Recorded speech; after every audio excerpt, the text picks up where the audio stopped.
Well, Julian, welcome back to the studio. Thank you, Richard. And I promised to ask you about the CEO cook-off Sure, in this segment before we sign off. But let's talk a little bit more about adaptive training and a white paper written by Better called The Future of Compliance Training. And it's just a fascinating white paper. The paper starts off rather boldly. It says, quote, "The old methods of training don't work anymore," unquote. Julian, what's not working? I think the issue that we've got is that people have been doing the same training year on year, and it's been incredibly expensive to produce, so therefore the companies themselves have been loath to throw it out. But the reality is, and I hear it whenever I'm asked at a barbecue, what do I do? And I say, I'm in compliance training.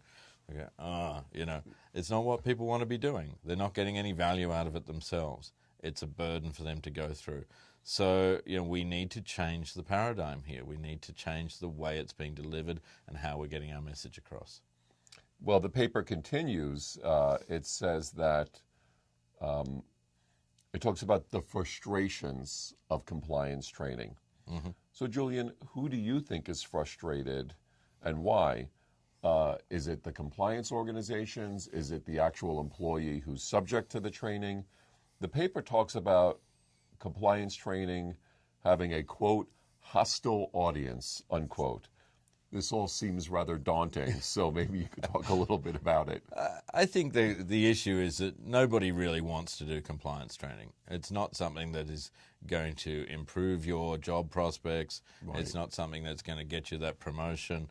It's something that people have to do. Like a bolt-on. It's a bolt-on, and it takes people away from their day job. They want to be able to prove how good they are in their role by performance. They don't want to be having to have a half a week taken out of their, and then, they've got nothing to show for it except, oh yeah, you passed just like everyone else. So they're not, the individuals themselves aren't getting anything out of it. There's no benefit to them. They see it as, this is just an insurance policy for the organization. Right. Tick and flick, get my results, the organization's safe. What's in it for me? Nothing. Right? That's the hostility element? That's the hostility element. Then at the next level, the people who are trying to enforce this training are dealing with this hostility on a day-to-day basis. That can't be pleasant. Right. To have people pushing back on you all the time, complaining to you all the time. Do you hear that? Absolutely. The compliance people that we deal with will always talk about that issue of, the staff are pushing back. Why do we have to do this training? Right. And it's really important. I mean, one of the things we say to clients when we're building training for them is how do we get that message across? And how do we make it seem important for the individuals at the end to understand what's being delivered to them? We did a piece of training on privacy legislation for the New South Wales Police Force, and it was being rolled out to 27,000 people. And the first thing we did was we got the police commissioner to do a piece to camera, 1.5 minutes, saying why it was important. Okay. And it just contextualizes things. Then they go, all right, well, that makes sense. If he says it's important and now I understand why, I'll do the training. But often we don't get to that point. Right. Often it's a blanket approach. We give people, 2 hours of anti-money laundering training, another hour on sanctions, another hour on bribery, some on insider trading. Right. It adds up, and people are looking at this saying, it's not designed for me. I know half of this stuff. Why do I have to keep repeating myself? So we're trying to get a shift from this is just business prevention, right? Insurance policy. It's not really adding to my value, to shift where I need this to succeed. Yeah. This is an important part of my work. Absolutely. So in that context, this new ecosystem that Better has embraced, this adaptive learning, technology, semantic content, does this ecosystem bring the employee and the compliance department to a better place? I think so. I think what we've got now is the technology which enables us to personalize that learning experience. We know that people still have to do their training. We still have to prove their competence, but we can improve that speed to competence and improve the engagement with those learners by giving them valuable information. We're not trying to train them on the basics that they should already know, and we're treating those individuals with respect. We're giving them training that is going to be valuable in their day-to-day role. So we can not only cut out some of the basics, but also we can add in more sophisticated education for them. And I think the audiences that we deal with are highly educated, sophisticated people. Let's treat them that way. So do you see a change in philosophy, or rather attitude, when the employee realizes that the company spent the time to put in a training system that is actually adaptive to their needs and to their retention of what they've already been taught? Sure. Do you see that increases sort of excitement and engagement about it? At the moment, we tend to be dealing with the compliance people and the learning people, and it only takes a couple of minutes to explain our thinking, and their eyes are lighting up. Really? So how that impacts on the end user, I'm hoping we have the same response. Sure. Because no one wants to be doing this hours and hours of irrelevant training. If we can make that whole operation a lot more streamlined, but also give them better value, I think they're going to be happier. Interesting.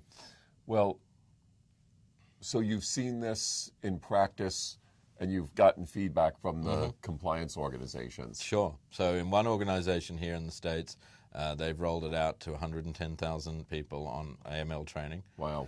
And they are now 110,000 globally in 8 different languages. And the system is just seamless. People go in, they do their training, they can pick a language, they can change languages halfway through, and they get to do their training very, very quickly.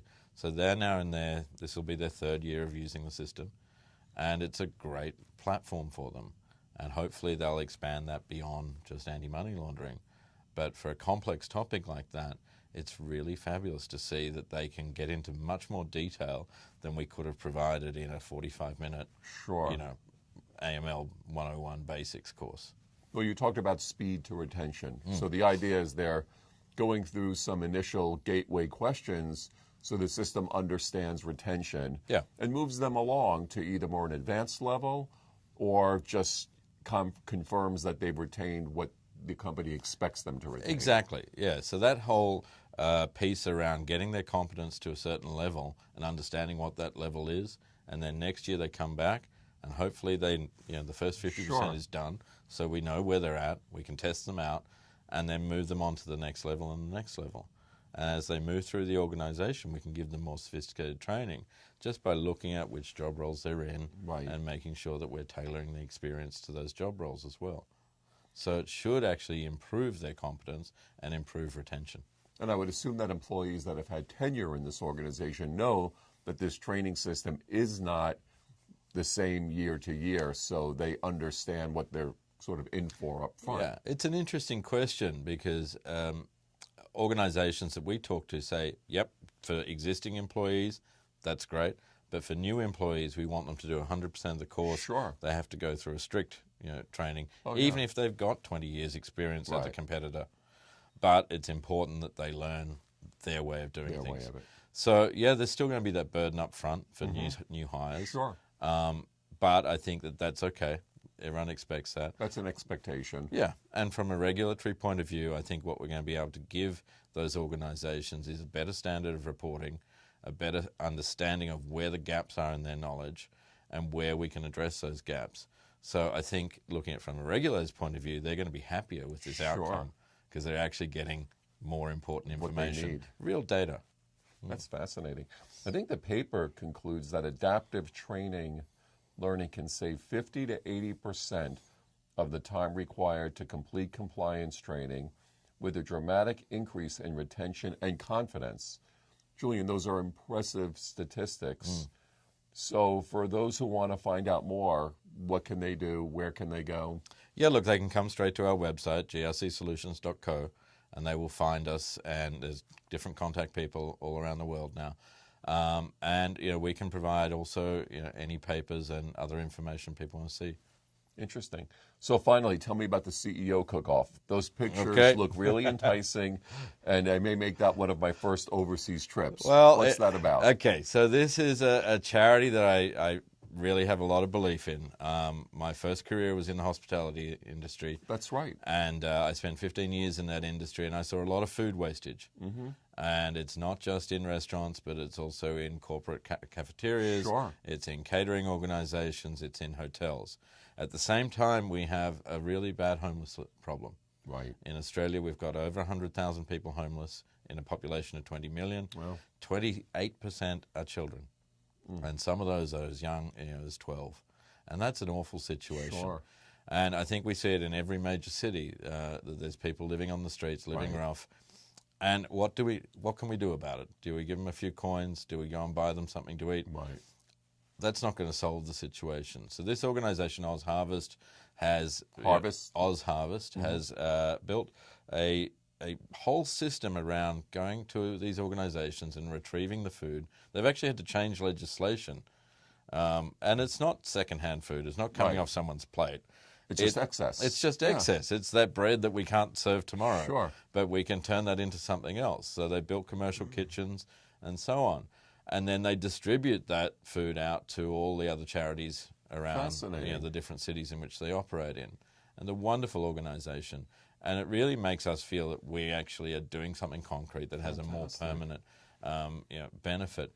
The CEO cook-off, though, is a challenge. Okay. Right? So it's what we get to do is we get to cook for up to 1,000 homeless people. Fantastic. So they set it up in a big space, and we're paired as teams with celebrity chefs. And on the night, we have to go in there and peel the potatoes, chop the onions. Right. And 6:30 comes along. Roll up your sleeves. 1,000 people come walking in. And they're brought in from all around the city. And our challenge is to feed them a 3-course meal and put on entertainment for them. And it's a great opportunity for us to go and meet people and shake their hands and understand the issues that they're dealing with. But part of that, too, is that we need to be sponsored. Right. So I need to tap up all my friends, all my colleagues, and send out emails saying, come on, give me $25, give me $100, whatever. And we try and raise money. And this year, I think we're going for about $1.5 million. Last year, we ended up just shy of $1 million. And it helps Oz Harvest really keep these programs going. The latest program they've got now is to take underprivileged kids and give them a cooking apprenticeship. Wow. So they built their own commercial kitchens. They have the celebrity chefs come in and train these kids until they're at a level where they can go and work in a professional kitchen. So, it's sustainable. It's sustainable. That's fantastic. It's a really fantastic organization. Well, good so I'm for very you. proud to be a part of it. That's terrific. Oz Harvest. Oz Harvest. Terrific. Well, I hope to get to one of those someday. Yeah, you should. Pleasure. Well, thanks for all your time and the interviews, and we'll look forward to continuing the conversation. Great. It's been a pleasure. Thank you, Richard. Pleasure. Thank you.